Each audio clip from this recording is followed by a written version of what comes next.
So guys আবার চলে এসেছি তোমাদের সাথে একটা ছোট্ট মিনি ব্লগ নিয়ে। বেশ অনেক কদিন ধরেই আমি ঠিক করে চ্যানেলে ভিডিও দিতে পারছি না, এর কারণ হচ্ছে আমাদের সেমিস্টারে না প্র্যাকটিক্যাল পরীক্ষা চলছে। তো সেই কারণে আমরা ভীষণ বিজি রয়েছি। তো যেহেতু আমাদের ফার্স্ট সেম, আমরা যেহেতু পুরোপুরি জানি না যে ব্যাপারটা কীরকম হয়, তো সেই কারণে আমাদের বুঝে উঠতে একটু টাইম লাগছে। তো সেই জন্য পরীক্ষার চাপে আমার মনে হচ্ছে তো থিওরির থেকে প্র্যাকটিক্যাল এক্সাম বেশি টাফ, এখন তো সেটাই মনে হচ্ছে।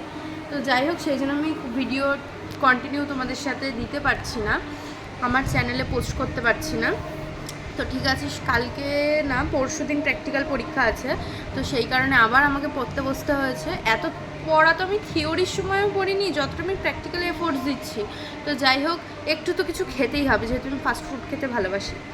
যদি আমি ডায়েট করছি সেটা তোমাদেরকে জানানো হয়নি, সেরকম ডায়েট না, তবুও করছি। তো যাই হোক, আমি এখন সন্ধ্যেবেলা পড়তে বসে পড়েছি, তার সাথে সাথে নিয়ে নিয়েছি, দেখাচ্ছি তোমাদেরকে। এই যে একটা ভেজ চাউমিন, যেটা পুরোপুরি আমি বানিয়েছি, একটুও মা হেল্প করেনি। আর তার সাথে সাথে বসে পড়েছি পড়তে, প্রচুর কাজ আছে। যাই হোক, 20 তারিখটা গেলে আমি তোমাদের সাথে আবার ভিডিও কন্টিনিউ করতে পারবো। তো তাই বলে কিন্তু তোমরা আমাকে ভুলে যেও না। সব ইউটিউবারদের মাঝে আমি তো একটা ছোট্ট ইউটিউবার, এখনও হতে পারিনি। তো যাই হোক, তোমাদের ব্লেস থাকলে অবশ্যই হব। তো টাটা সবাইকে।